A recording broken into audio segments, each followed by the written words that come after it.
How the specter of communism is ruling our world.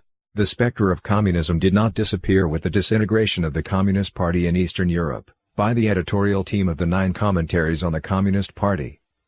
Chapter 17. Globalization, Communism at its core. Table of Contents. Introduction. 1. Globalization and Communism. 2. Economic globalization. A. Globalization spawns communist-style economics. B. Globalization fosters communism in developing countries. C. Globalization creates wealth polarization, enabling communist ideology. D. Opposition to globalization furthers communist ideology. E. Western capitalism has nourished the Chinese Communist Party. 3. Political globalization. A. The UN has expanded communist political power. B. Communist ideology has subverted the UN's human rights ideals. C. Globalization promotes communist political ideas. D. World government leads to totalitarianism. 4. Cultural globalization, a means of corrupting humanity. A. Cultural globalization destroys traditions. B. Developed Western countries export anti-traditional culture. C. Multinational corporations spread deviant culture. D. The UN spreads distorted values. Conclusion. References. Introduction. Beginning in the Renaissance, human history entered a period of dramatic change.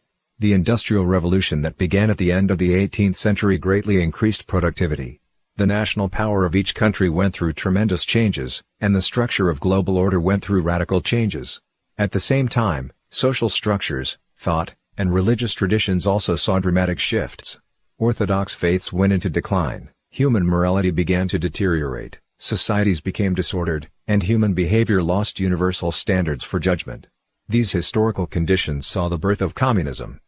After Russia's Bolshevik Revolution in 1917, the Communist International, known as the Third International, attempted to export communist revolution to the world.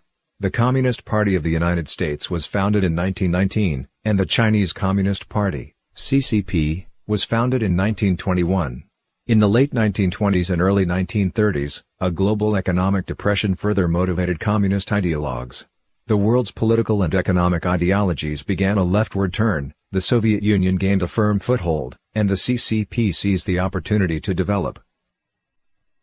In 1949, more than a decade later, the CCP usurped China, and violent communism became ascendant.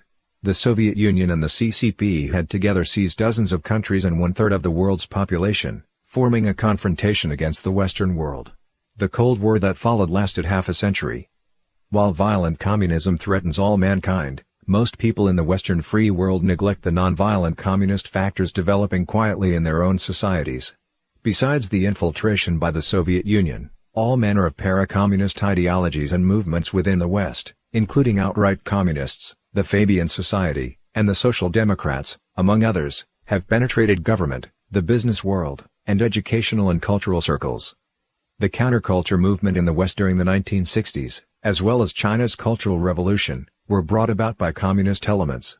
After the 1970s, rebellious youths in the West launched the Long March through the institutions, an attempt to erode traditional culture from within and seize social and cultural leadership. In just over a decade, they achieved daunting success. After the fall of the Berlin Wall and the disintegration of the Soviet Union, some people cheered the end of that stage of history and the end of communist ideology, while others worried about a clash of civilizations. But few realized that communism was taking on new forms and guises in its attempt to control the world. Its new banner is globalization. With the Industrial Revolution and the development of science and technology, the movements of people and the changes in economics, politics, science and technology, and culture have become far more frequent. Today, modern telecommunications, transportation, computers, and digital networks have shrunk geographies and effaced boundaries that had stood for thousands of years. The world seems to have become small, and the interactions and exchanges between countries is unprecedented. The world has become more and more a unity. This strengthening of global collaboration is a natural result of technological development, the expansion of production, and migration. This kind of globalization is the result of a natural historical process. However, there is another kind of globalization, the result of communist ideologies hijacking the natural historical process of globalization in order to undermine humanity. This second form of globalization is the subject of this chapter. The essence of globalization under the control of communism is essentially about the rapid and widespread dissemination of all the worst aspects of both communist and non-communist regimes. The means of this dissemination include large-scale political, economic, financial, and cultural operations that rapidly erase the boundaries between nations and people. The goal is to destroy faith, morality, and traditional cultures, which humanity depends on for survival and to enable its redemption. All of these measures are aimed at destroying humanity.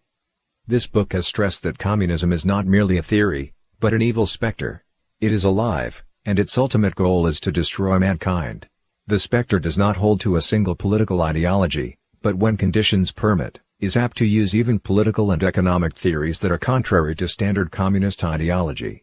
Since the 1990s, globalization has claimed to be about furthering democracy, the market economy, and free trade, and has therefore been protested against by a number of left-wing groups. But these left-wing groups don't realize that the communist specter is operating at a higher plane. Economic globalization, political global governance, Agenda 21, and various environmental and international conventions, have all become tools for controlling and destroying humanity. Globalization, also known as globalism, as it is manipulated by the communist specter, has made stunning progress in several areas, using a variety of means along a number of routes through the world. This chapter will discuss the economic, political, and cultural aspects of this form of globalism. These three aspects of globalization have merged into a secular ideology of globalism. This ideology has different appearances at different times and sometimes uses contradictory content. But in practice, it exhibits characteristics that are highly similar to communism. Based on atheism and materialism, globalism promises a beautiful utopia, a kingdom of heaven on earth that is rich, egalitarian, and free of exploitation, oppression, and discrimination, one that is overseen by a benevolent global government. This ideology is bound to exclude the traditional cultures of all ethnic groups, which are based on faith in gods and teach virtue. In recent years, it has become increasingly apparent that this ideology is based on the political correctness, social justice, value neutrality, and absolute egalitarianism of the left. This is the globalization of ideology. Each country has its own culture, but traditionally, each was based on universal values. National sovereignty and the cultural traditions of each ethnic group play an important role in national heritage and self-determination, and offer protection for all ethnic groups from being infiltrated by strong external forces, including communism. Once a global supergovernment is formed, communism will easily achieve its goal of eliminating private property, nations, races, and the traditional culture of each nation. Globalization and globalism are playing a destructive role in this regard by undermining human traditions and ethics and spreading left-wing ideologies and communism. Revealing the communist roots of globalization and the similarities between globalism and communism is a thorny yet extremely important and urgent issue.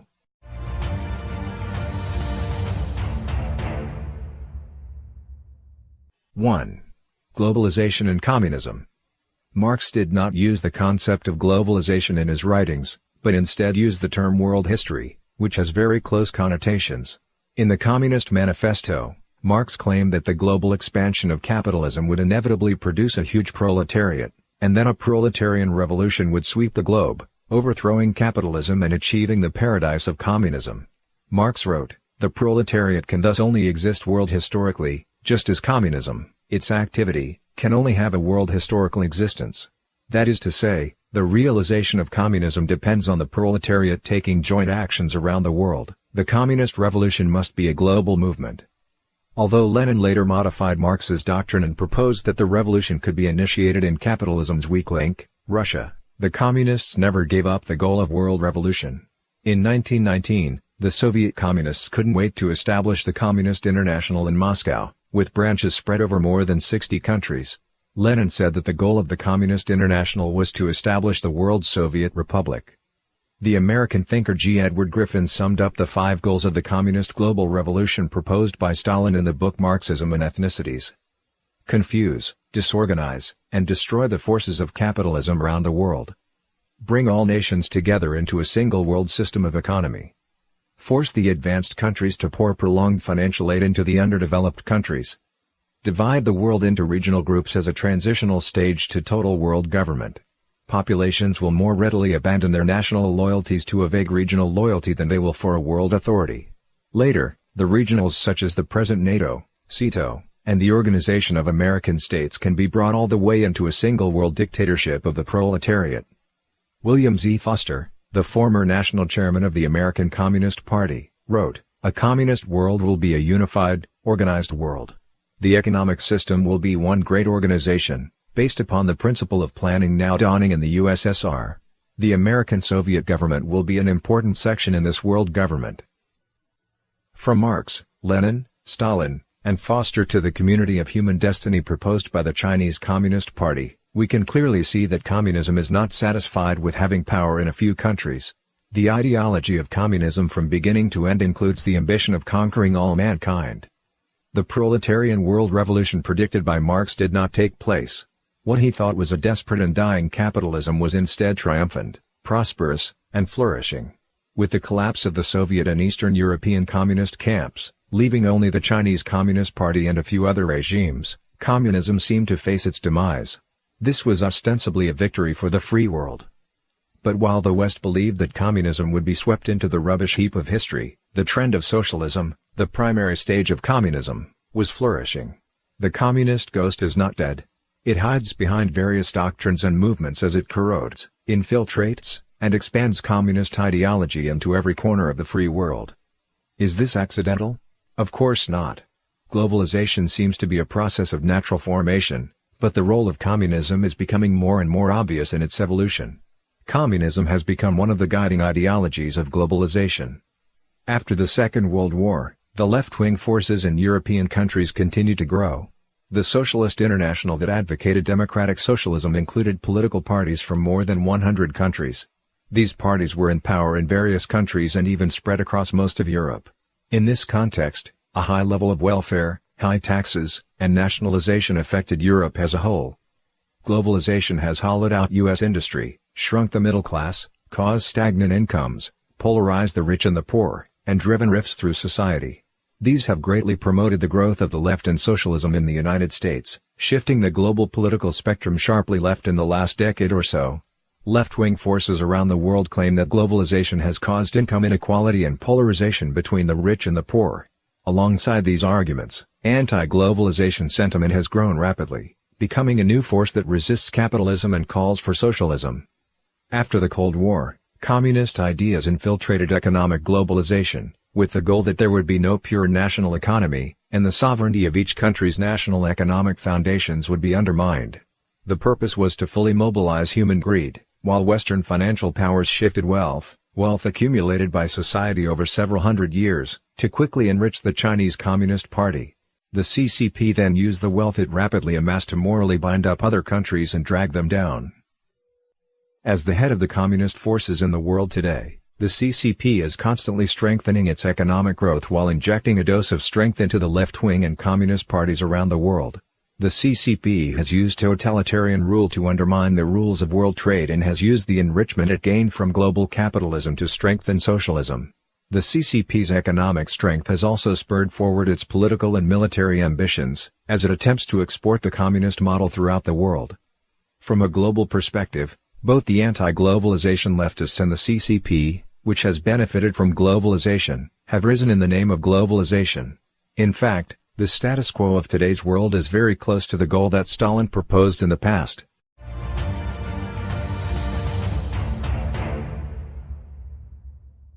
Two. Economic globalization. Economic globalization refers to the integration of chains of global capital, production, and trade that began in the 1940s and 1950s, matured in the 1970s and 1980s, and was established as a global norm in the 1990s.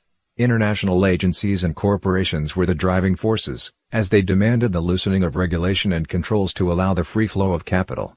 On the surface, economic globalization was promoted by Western countries to spread capitalism around the world. Unfortunately, however, globalization has become a vehicle for communism to spread. In particular, globalization has resulted in Western countries providing financial support for the Chinese regime, resulting in a mutual dependency between the capitalist market economy and the CCP's socialist totalitarian economy. In exchange for economic benefits, The West sacrifices its conscience and universal values, while the communist regime expands its control by way of economic coercion, as though communism were set to gain global dominance. A. Globalization spawns communist-style economics. Globalization has transformed the global economy into a single large economic entity. In this process, large international organizations, treaties, and regulations have been formed.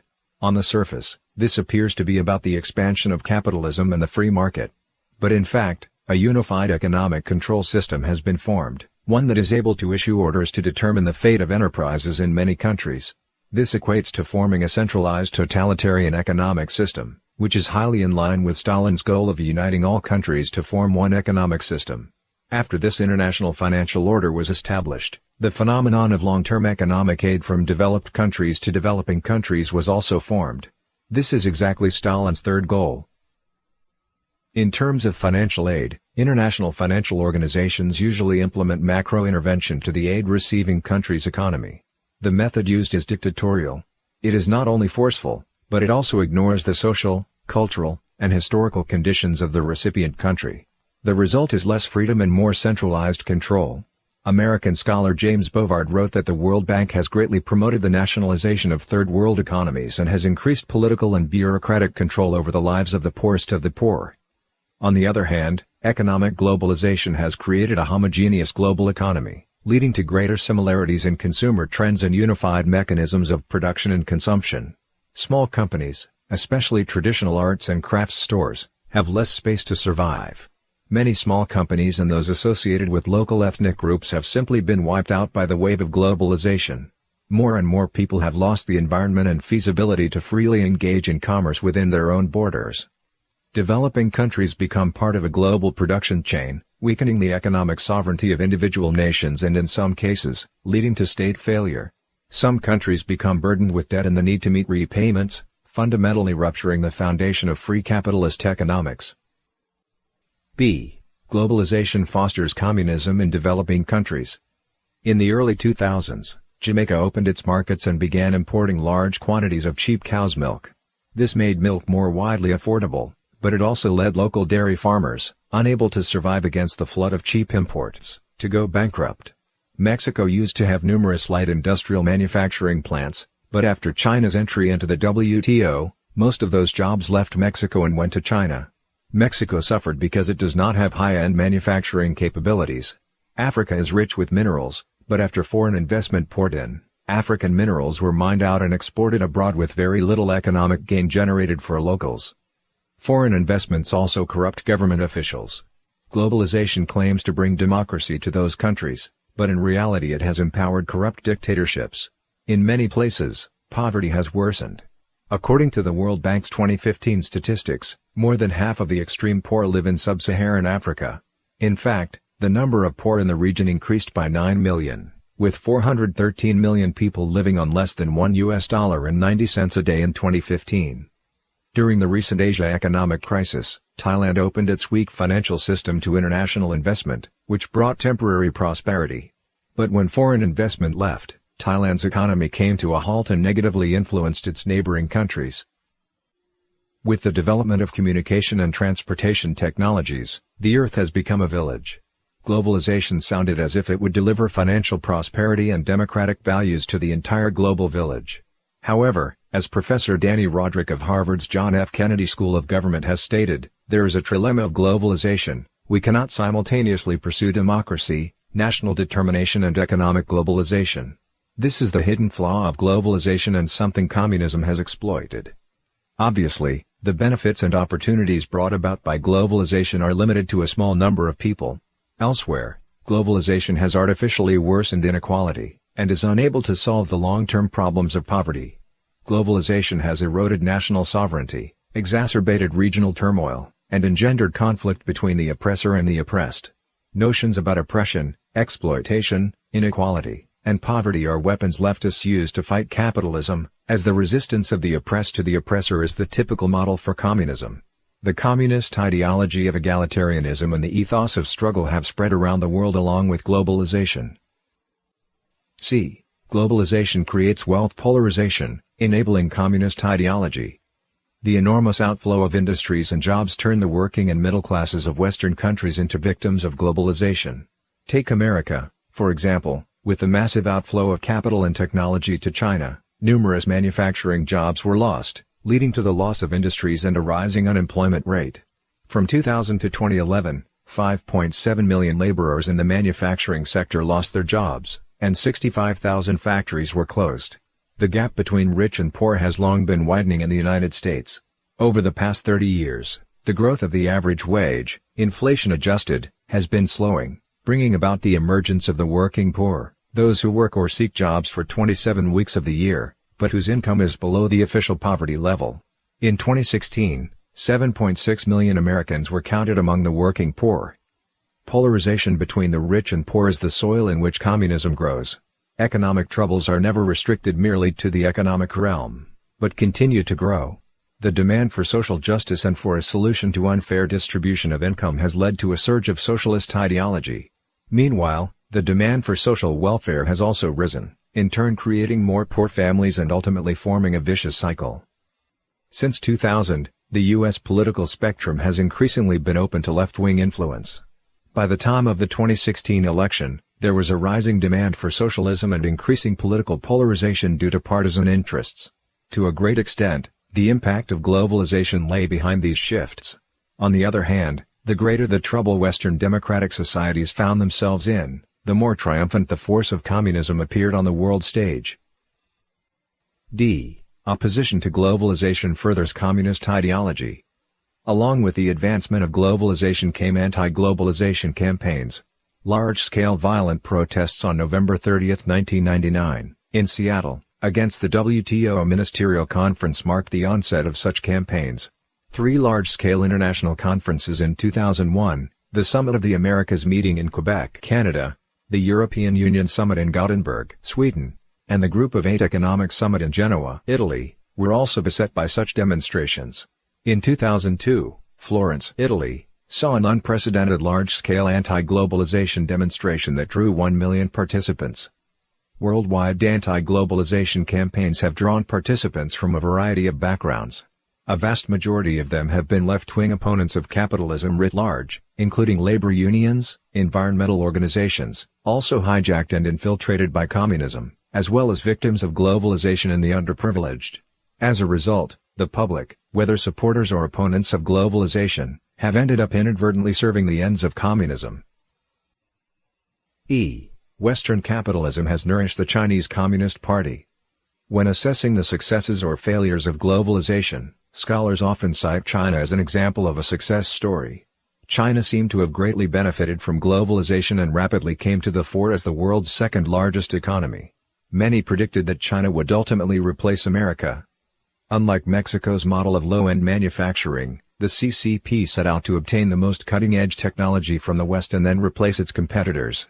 In exchange for selling into the China market, the CCP demanded that companies from developed countries set up joint ventures, which the CCP then used to extract key technologies. The CCP adopted numerous methods to this end, from unscrupulously forcing technology transfers, to outright theft through hacking. After obtaining this advanced technology, the CCP pressed its advantage to dump low-priced products on the world market. With the help of export rebates and subsidies, the CCP defeated competitors with below-market prices, disrupting the order of free markets. Unlike other undeveloped countries that opened their domestic markets, the CCP created multiple trade barriers to its domestic market. After joining the WTO, the CCP took advantage of its rules, while simultaneously taking advantage of globalization to dump products abroad. By running roughshod over the rules, the regime brought substantial economic benefits to itself. The party failed to open key industries, however, including telecommunications, banking, and energy, which in turn enabled China to take advantage of the global economy while reneging on its commitments. Bought off by economic profits, the Western world turned a blind eye and a deaf ear to the human rights abuses. While the CCP notoriously abused human rights, the international community continued to confer generous favor on the regime. In the midst of globalization, a powerful CCP, together with the morally corrupt Chinese society, has struck a blow against the market economy and trade regulations in the West. As a destroyer of rules, the CCP has reaped all the advantages of globalization. In a sense, Globalization has been like a blood transfusion for the CCP, allowing a fading communist state to come back to life. Behind the manipulation of globalization is the hidden purpose of propping up the CCP through the reallocation of wealth. Meanwhile, the CCP has been able to accumulate ill-gotten gains while carrying out the worst human rights abuses. Globalization has been a process of saving the CCP and legitimizing the Chinese communist regime.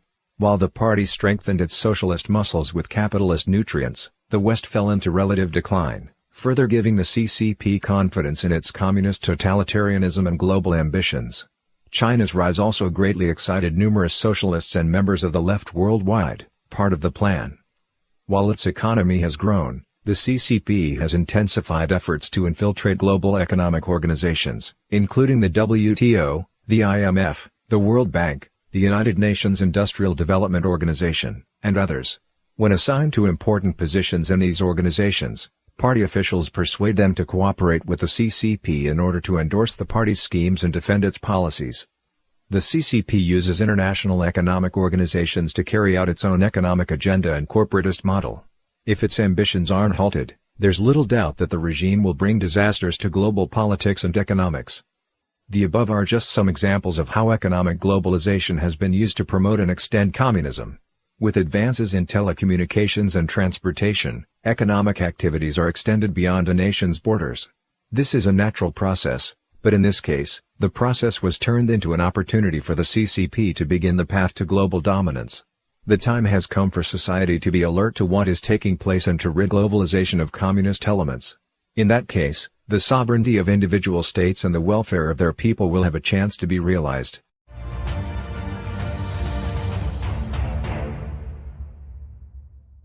(3) Political globalization. Globalization manifests politically as increased cooperation among countries, the emergence of international organizations, the formulation of political agendas and international treaties, the restriction of national sovereignty, and a gradual transfer of power from sovereign states to international organizations. After the emergence of such international institutions, as well as the rules and regulations that transcend national borders, such institutions began infringing upon the political, cultural, and social lives of individual countries. Power begins to concentrate in an international institution akin to a global government, eroding national sovereignty, weakening traditional beliefs and moral foundations of distinct societies, undermining traditional culture, and subverting conventional international conduct. All this is part of the gradual advancement of the communist program. During this process, communism promotes and uses international organizations to bolster the strength of communist factors, promoting the Communist Party's philosophy of struggle, promoting twisted definitions of human rights and freedom, promoting socialist ideas on a global scale, redistributing wealth, and attempting to build a global government that takes humanity down the path of totalitarianism. A. The UN has expanded communist political power. The United Nations, established after the end of World War II, is the largest international organization in the world and was originally designed to strengthen cooperation and coordination among countries. As a supranational entity, the United Nations conforms to communism's goal of eliminating the state, and has been used to increase communist power. From the very beginning, the UN became a tool of the Soviet-led communist camp, and has acted as a stage for the Communist Party to promote itself and the communist ideology of a world government. When the United Nations was founded and the UN Charter was drafted, the then Soviet Union was one of the sponsoring countries and permanent members of the Security Council, playing a decisive role. Alger Hiss, drafter of the Charter and Secretary-General of the United Nations Charter Conference, as well as a State Department official and important advisor to Roosevelt, was convicted of perjury in connection with the charge of being a Soviet spy. The hidden backdoors present in the United Nations Charter and conventions are beneficial to communist regimes and likely have a great deal to do with Hiss. The heads of many important UN agencies are communists or fellow travelers. Many UN secretaries general are socialists and Marxists. For example, the first, Trygve Lie, was a Norwegian socialist and received strong support from the Soviet Union. His most important task was to bring the Chinese Communist Party into the United Nations. His successor, Dag Hammarskjöld, was a socialist and a sympathizer for a global communist revolution, and often fawned over high-ranking CCP official Zhou Enlai. The third Secretary-General, U Thant, of Myanmar, formerly Burma, was a Marxist who believed that Lenin's ideals were consistent with the UN Charter. The sixth Secretary-General, Boutros Boutros-Ghali, was formerly the Vice President of the Socialist International.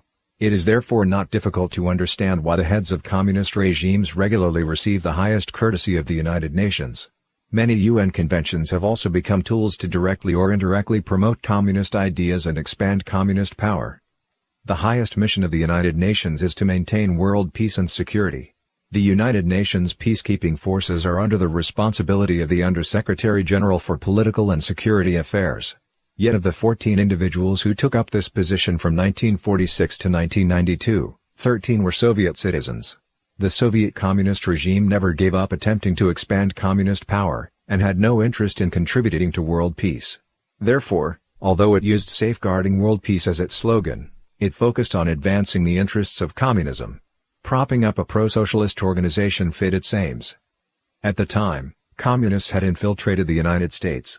FBI Director J. Edgar Hoover stated in 1963 that communist diplomats assigned to the UN represent the backbone of Russian intelligence operations in this country. Even after the collapse of the former Soviet communist regime, the communist legacy remained widespread in the United Nations. Westerners who worked at the UN found themselves surrounded by what many have called a communist mafia. The CCP uses the United Nations as a propaganda platform. Each of the 5 permanent members of the Security Council has a United Nations Under-Secretary-General. Although the UN Under-Secretary-General can no longer represent the interests of any individual country, the Secretary-General, representing the CCP's social and economic interests, effectively endorses the ideology of the CCP. Top UN officials, including the Secretary-General, have promoted the CCP's One Belt, One Road initiative as a way to tackle poverty in the developing world. The CCP's One Belt, One Road strategy has been considered by many countries to be an expansionary hegemony, and has left many countries in deep debt crises. For example, Sri Lanka had to lease an important port to the CCP for 99 years to pay off its debt, and Pakistan had to ask the International Monetary Fund for help because of debt problems. Because of the control One Belt, One Road has over the politics and economics of participating countries and its conflicts with human rights and democracy, many countries are stepping on the brakes. However, due to the CCP's political influence, senior UN officials have touted the One Belt, One Road project. B. Communist ideology has subverted the UN's human rights ideals. One of the United Nations objectives is to improve human rights and promote freedom. This is a universal principle. But the CCP, together with other corrupt regimes, denies the universality of human rights. Instead, it says human rights are internal affairs, so the CCP can cover up its track record of persecution and abuses in China. It even praises itself for extending the right to subsistence to the Chinese people. The CCP has also used the United Nations platform to attack the democratic values of the West, relying on its alliance with developing nations to subvert the efforts of free nations to promote universal values. Due to the manipulation of communist factors, the UN has not only done little to improve human rights, but has also often become a tool used by communist regimes to whitewash their poor human rights records. Many scholars have documented how the United Nations has betrayed its own ideals. For example, the United Nations was born amid the shadow of the Holocaust, but now the United Nations does nothing in the face of mass killings. The original purpose of the United Nations was to fight aggressors and protect human rights. Moral judgment was taken as a necessary premise of action to this end, yet the current United Nations rejects making moral judgments. Dore Gold, former Israeli ambassador to the United Nations and author of Tower of Babel, How the United Nations Has Fueled Global Chaos, asserted, the UN is not a benign but ineffective world body. It has actually accelerated and spread global chaos. Gold provided numerous points of evidence to demonstrate this, including the UN's value neutrality, the immorality of moral equivalence and moral relativism, general corruption, countries with poor human rights records serving as heads of the Human Rights Commission, undemocratic countries having the majority of votes, and communist regimes exerting control.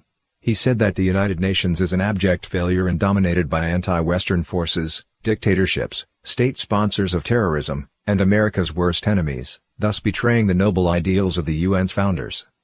The United Nations Human Rights Commission has adopted the policy of majority vote. Yet countries with poor human rights records are able to become member states and even heads of the Human Rights Council, rendering human rights reviews meaningless. Furthermore, the CCP has bought off many developing countries, causing the criticism of the CCP's human rights policies, initiated by the United States through the United Nations, to be repeatedly shelved. The United Nations tyranny of the majority has allowed it to become a tool for communist forces to oppose free nations on many issues. This has led the United States to withdraw from the Human Rights Council several times. The West wants to promote freedom and human rights, but has been repeatedly blocked by communist countries. The Human Rights Council has been hijacked by thugs, and the so-called international conventions adopted have done nothing to bind totalitarian countries. These countries simply mouth the slogans but don't implement them. It is thus not difficult to understand that the Charter of the United Nations is very similar to the Soviet Constitution, as well as in direct opposition to the U.S. Constitution. Its purpose is not to protect the rights of people, but to serve the needs of rulers. For example, some provisions of the Soviet Constitution included wording such as within the scope of the law after enumerating the rights of citizens. On the surface, the Soviet Constitution gave the citizens some rights, but in fact, many specific laws were stipulated as within the scope of the law, which allowed the Soviet government to arbitrarily deprive citizens of their rights according to its interpretations of within the scope of the law. This is also the way the United Nations Charter and various contracts and conventions define people's rights. For example, in the International Covenant on Civil and Political Rights, statements like everyone has the right are attached to provisions such as the above-mentioned rights shall not be subject to any restrictions except those which are provided by law. This is not just an arbitrary or coincidental choice of blueprint, but a backdoor that communism purposefully established. The problem is, if politicians deem it necessary, every right in the Universal Declaration of Human Rights can be legally stripped from citizens. What better excuse could any tyrant hope for? Asks Edward Griffin. Most wars and national crimes are committed in the name of one of these provisions. It is difficult for free countries to arbitrarily deprive citizens of their freedom, yet communist regimes can openly take advantage of loopholes in the Declaration of Human Rights. C. Globalization promotes communist political ideas. Communism, through its agents, repeatedly raises global problems and claims that these problems can only be solved through international collaboration and power structures, in order to ultimately establish a world government. Consequently, various countries are more and more restricted and regulated by a growing number of international treaties. As a result, national sovereignty is weakened. Many groups support international power structures of this sort, and although such groups are not necessarily communists, their claims are consistent with the intentions of communist goals, that is, to eliminate individual nations and establish a world government. A media personality said on Earth Day 1970, "Humanity needs a world order. The fully sovereign nation is incapable of dealing with the poisoning of the environment, the management of the planet, therefore, whether we are talking about the need to prevent war or the need to prevent ultimate damage to the conditions of life, requires a world government." The Humanist Manifesto II of 1973 also declared, "We have reached a turning point in human history where the best option is to transcend the limits of national sovereignty and to move toward the building of a world community. Thus we look to the development of a system of world law and the world order based upon transnational federal government." In fact, the establishment of the United Nations Environment Program was precisely because a group that advocated for a global confederacy in 1972 considered the environmental issue to be a world issue, and therefore called for the development of global solutions and the establishment of a global environmental protection agency. Its first director was Maurice Strong, a Canadian with strong socialist tendencies. At the United Nations Earth Summit in Rio de Janeiro in 1992, also known as the United Nations Conference on Environment and Development, 178 governments voted to adopt Agenda 21. This 800-page blueprint includes content on the environment, women's rights, medical care, and so on.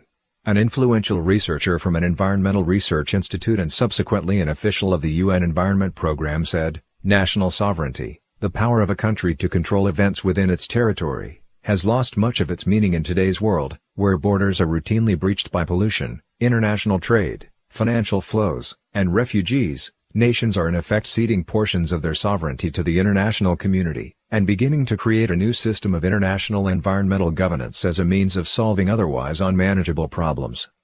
Superficially, these rationales for a world government seem great, but their true purpose is the promotion of communism to dominate the world. In Chapter 16 we detailed how communism also uses the claim of protecting the environment to advance its agenda. During Boutros Ghali's term as UN Secretary-General from 1992 to 1996, he initiated rapid advances in the UN's march toward world government. He called for the formation of a permanent UN army and was pressing for the right to collect taxes. Due to opposition of the United States, Ghali wasn't able to serve a second term. Otherwise, the status of the United Nations now would be difficult to predict. Although communist regimes always refuse to interfere in the internal affairs of other countries, they actively participate in various international organizations, support the expansion of the functions of the United Nations, and promote the concept of global governance. In 2005, UN Secretary-General Kofi Annan said, "In the age of interdependence, global citizenship is a crucial pillar of progress." Robert Chandler, a strategic thinker who worked for the U.S. Air Force, the White House, and various government departments, believes that Annan's so-called progress would destroy national sovereignty and open the way for a global civil society without borders. The UN's Teaching Toward a Culture of Peace program is actually organized and guided by ultra-leftists, which Chandler believes are intent on destroying the sovereignty of the nation and creating a totalitarian world government without borders. The book The Naked Communist, published in 1958, which exposed communism, listed the 45 goals of communists, one of which was, promote the UN as the only hope for mankind. If its charter is rewritten, demand that it be set up as a one-world government with its own independent armed forces. Many realize that the establishment of a world government cannot be achieved in the short term, so communists and globalists use various issues to establish international institutions in various fields, then promote the unity of these institutions, and continue to advocate for dependence on the United Nations, with the ultimate purpose of establishing a world government. Advocating for a world government, deliberately exaggerating the role of the United Nations, portraying the United Nations as a panacea for solving all problems in today's world, all this is part of an attempt to play God and arrange the future of mankind through manipulating power. In fact, this is exactly the same idea as a communist utopia, a religion that people establish themselves, and the result is devastating. D. World government leads to totalitarianism.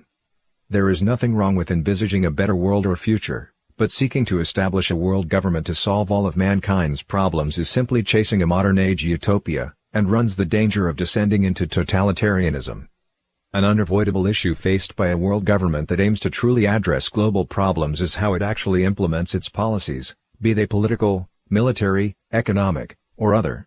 To push through its policies on a global scale, such a government assuredly wouldn't take the form of a free democracy like that of the United States, but would instead be a totalitarian big government like the former Soviet Union or the Chinese Communist regime. In order to attract countries to join, a world government would invariably offer tantalizing benefits, promises of welfare, and a blueprint of a global utopia for mankind. Its proposition is similar to that of communism and presents itself as the panacea to every country's problems. In order to achieve the utopian ideals of such a vast number of countries and solve complex global issues according to the utopian blueprint, be it protecting the environment or providing security and welfare on a global scale, such a world government would inevitably seek to centralize its power in order to push through its policies. This centralization would elevate the power of the government to an unmatched level, and its control over society would also reach an unprecedented level. At this stage, such a world government wouldn't bother about achieving consensus among its member countries or heed any commitments made to them, but would solely focus on the forceful implementation of its policies. In the world today, there exist great differences among countries. Many countries have neither orthodox faiths nor freedom, not to mention respect for human rights or high moral standards.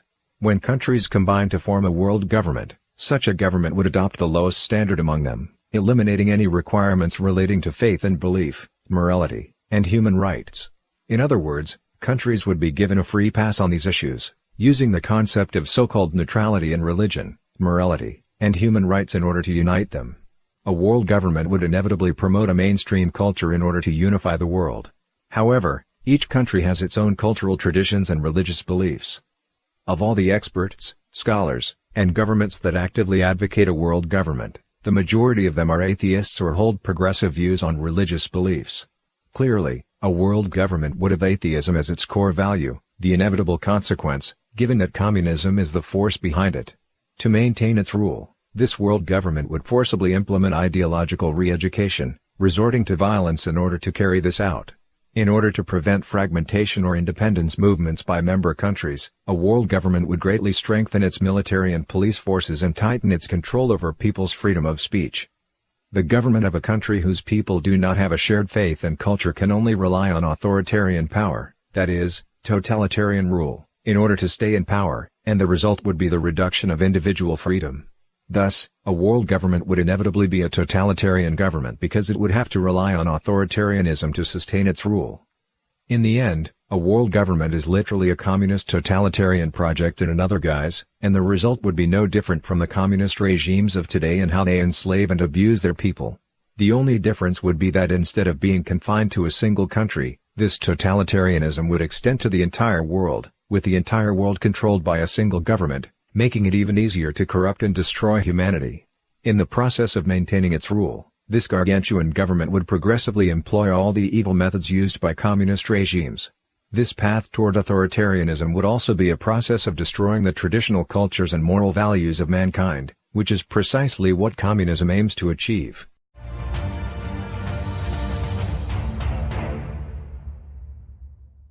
(4) Cultural globalization, a means of corrupting humanity.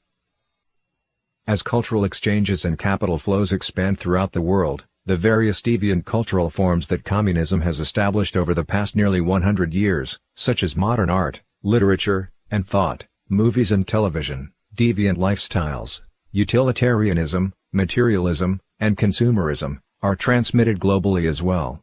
During this process, the cultural traditions of various ethnic groups are stripped of their external forms and severed from their original meaning, resulting in mutated, deviant cultures. While achieving the goal of being profitable, these deviant cultures also rapidly corrupt people's moral values wherever they spread. Globally, the United States is the political, economic, and military leader. This leadership carries over to American culture, which is readily accepted and adopted by other countries and regions. After the Industrial Revolution, with the decline in religious faith in modern society and increasing materialism brought about by technological advances, people naturally drew a direct link between material prosperity and a civilization's strength. Taking advantage of this trend, communism focused its resources on taking down the United States through nonviolent means. After infiltrating and corrupting the family unit, politics, the economy, law, arts, the media, and popular culture across all aspects of daily life in the United States, and after corrupting and destroying traditional moral values, communism made use of cultural globalization to export this corrupted culture. Touted as advanced culture from the United States, this culture spread across the entire world. In the blink of an eye, the Occupy Wall Street movement from New York was shown on the television screens in the remote mountain villages of India. Through Hollywood movies, conservative border villages in Yunnan, China, learned that single mothers, extramarital affairs, and sexual liberation are all normal aspects of life. The ideology underlying the Common Core curriculum created by cultural Marxists was almost instantaneously reflected in Taiwan's secondary school textbooks. Africa, widely regarded as the most backward region in the world, turned out to be the hardest hit by the AIDS epidemic. From Ecuador in South America to Malaysia and Southeast Asia and Fiji in the Pacific Islands, rock and roll became extremely popular. Willy Munzenberg, the German communist activist and one of the founders of the Frankfurt School, said, "We must organize the intellectuals and use them to make Western civilization stink. Only then, after they have corrupted all its values and made life impossible, can we impose the dictatorship of the proletariat." From the perspective of the left, making Western civilization stink is the path toward communism. However, to communism, which is the driving force, corrupting the traditional culture that the divine left for man and having man abandon the divine, is the way to achieve its goal of destroying mankind. If we could compare the deviant culture of the West and the party culture of communist totalitarian regimes to garbage, then cultural globalization would be akin to the raging hurricane that blows the garbage through the entire world, mercilessly sweeping away the traditional values that God's left for mankind. Here, we have focused on explaining the influence that the deviant culture from the West has on the world. In the next chapter, we will analyze how communist culture has spread throughout the world. A. Cultural globalization destroys traditions. The culture of every ethnicity in the world has unique characteristics and carries the deep influences of its own special history. Despite the differences between ethnic cultures, they all observe the same divinely bestowed universal values in their traditions. After the Industrial Revolution, technological development brought about convenience in our lives. Due to the influence of progressivism, tradition is generally regarded as backward. Measuring everything based on its modernness, novelty, and progress, or whether it has commercial value, is now standard. The so-called common values formed by cultural exchange in the process of globalization aren't from any particular tradition anymore, they are modern values. The elements and values that can be adopted in globalization deviate from traditions. They include only the crassest elements of existing cultural heritage, as well as the aspects that can be commercialized. Notions about the common destiny of mankind and our common future are the results of such deviated values. Communism promotes values that seem noble, but in fact are aimed at having mankind abandon traditional values, replacing them with homogeneous and deteriorated modern values instead. The lowest standard that is recognized globally during cultural globalization also manifests in consumer culture and consumerism, which lead global culture. Driven by economic interests, the design of cultural products and the way they are marketed are completely centered on appealing to consumers' base instincts. The aim is to control mankind by seducing, indulging, and satisfying people's superficial desires. A global consumer culture targets mankind's desires and is used to corrupt tradition in multiple ways. First, in order to attract the maximum number of consumers, cultural products cannot offend any ethnic group, in production or in presentation.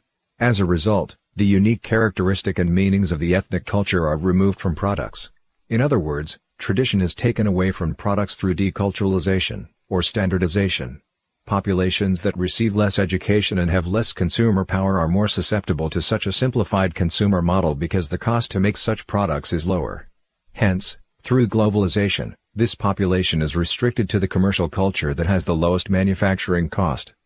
Second, the globalization of the media industry has led to monopolies. As a result, communist elements can easily make use of the degenerated ideas of the producers, advertise the superficial cultural aspect of the products, and introduce Marxist ideology while promoting them. The hybridization of cultures through globalization becomes another channel for promoting ideology. Third, a global culture makes consumerism the mainstream of society.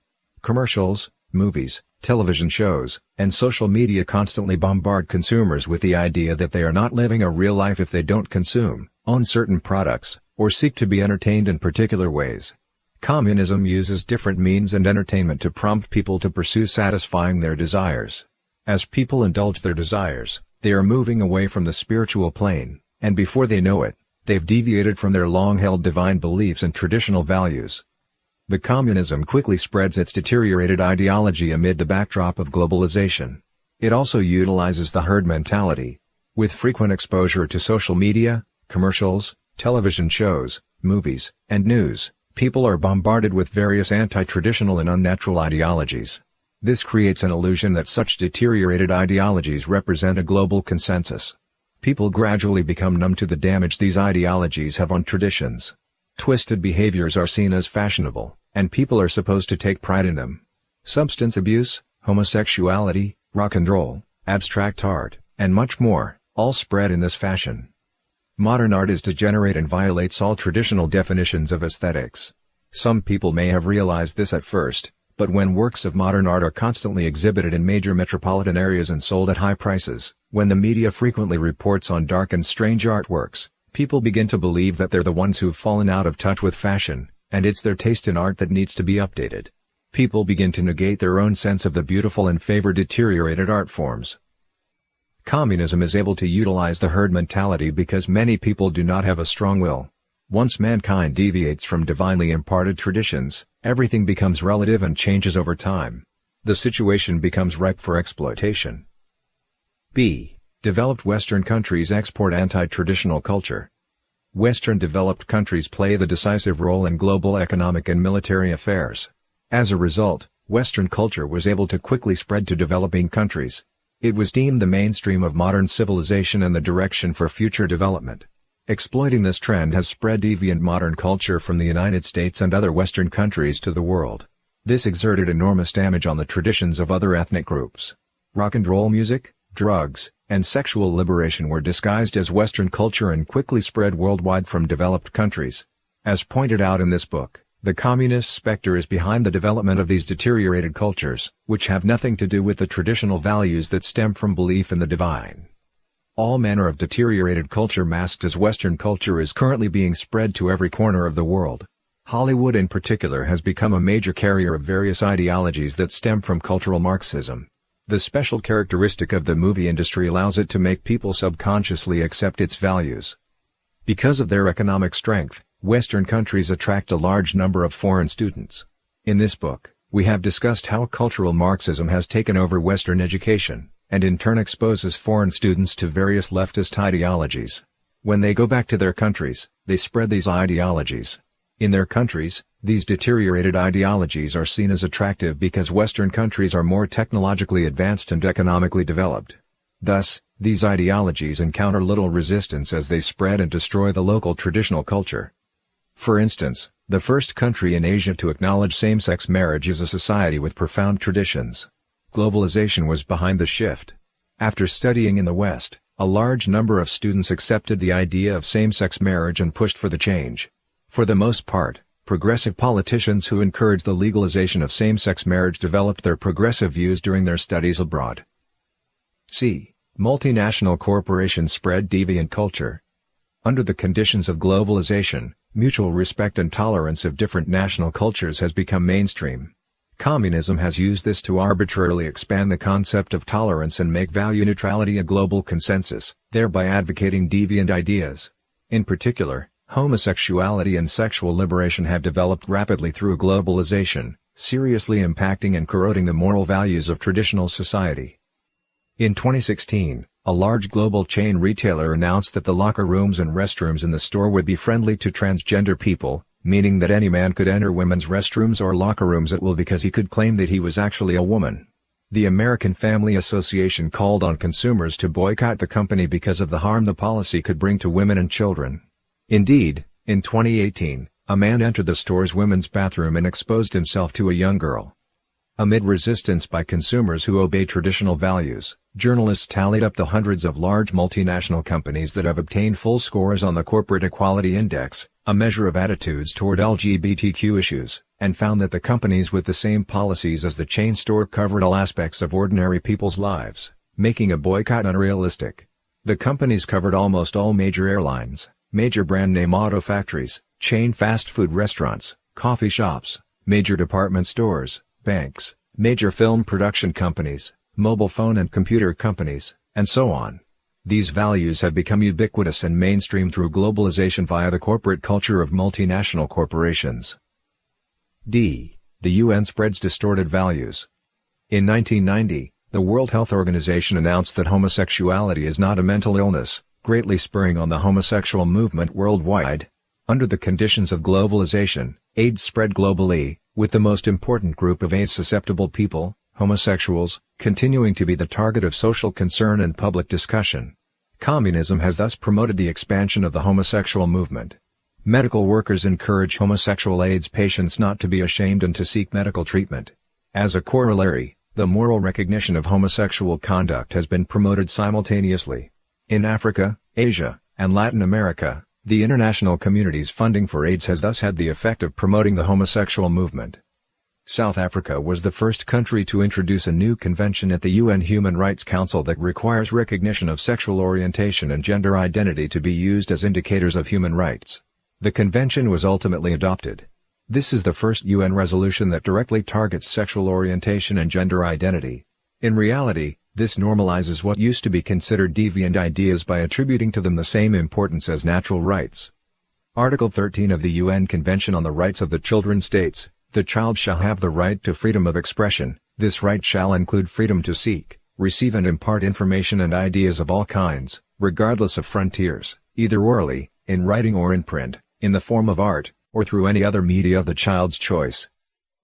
Some scholars have asked, if parents do not allow their children to wear t-shirts with satanic symbolism, will it constitute a violation of children's rights? Do children have the right to choose any way they wish to speak to their parents? Children may lack judgment. If they commit violence or violate ethical norms, can parents discipline their children? These worries are not unwarranted. In 2018, Ontario, Canada, passed a law that parents should not deny children's wishes of gender expression, i.e., children can select genders themselves, with boys choosing to be girls and vice versa. Parents who don't accept their child's chosen gender identity may be considered as engaging in child abuse, and their children could be taken away by the state. Communism thus uses globalization to mutate and destroy traditional culture and moral values in an all-encompassing fashion. This includes the use of developed countries, global enterprises, and international institutions.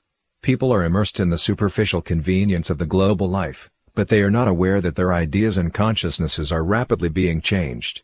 In just a few decades, these completely new ideas have engulfed many parts of the world like a raging tsunami. Wherever they go, the culture changes, civilizations are lost, and even the oldest and most closed countries can't escape. Traditional culture is the root of human existence, an important guarantee for human beings to maintain moral standards. It is the key to human beings' ability to be saved by the Creator. In the process of globalization, these have been mutated or even destroyed by the arrangements of the communist specter, and human civilization faces an unprecedented crisis.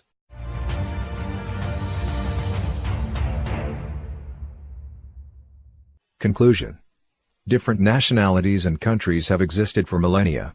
Although they exist in different regions, they have different social forms and political systems, use different languages, and have different cultural and psychological qualities, but all share common universal values. These universal values are the core of traditional culture for all ethnic groups. In the short period of little more than 100 years after the emergence of communism on the global stage, humanity is already in grave danger, as traditional cultures have been undermined and destroyed on a large scale. After the October Revolution, communists took power in Russia and China, the great powers of the East, killing traditional cultural elites and destroying traditional culture by violence. After the Second World War, communist countries infiltrated and controlled the United Nations and other international organizations, abused democratic procedures to allow the majority to conquer the minority, and used money to win over small countries in an attempt to use the UN's big government to pull the whole world toward corruption. Around the world, especially after the end of the Cold War, communism began using international political, economic, and cultural exchanges and cooperation to expand and control globalization, pushing deviant values worldwide, and systematically destroying universal values and traditions. To this day, the specter of communism is ruling the whole world. Today's transnational political and economic groups have mastered enormous resources, and their influence has penetrated into every aspect of human society. From large issues such as the environment, economy, trade, military affairs, diplomacy, science and technology, education, energy, war, and immigration, to small issues such as entertainment, fashion, and lifestyle, all are increasingly manipulated by globalists. Once a global government is formed, it would be easy for all of humanity to be mutated or even destroyed with a single command. By using globalization in conjunction with other means, the communist specter has ruined human society in just a few hundred years, and both the East and the West are at risk of being destroyed. Only by returning to tradition can human beings reintroduce universal values and traditional cultures to sovereign nations and in international exchanges. This is necessary for returning to universal values and traditional culture, and will allow mankind, under the protection and grace of God, to expel the communist specter and move toward a bright future.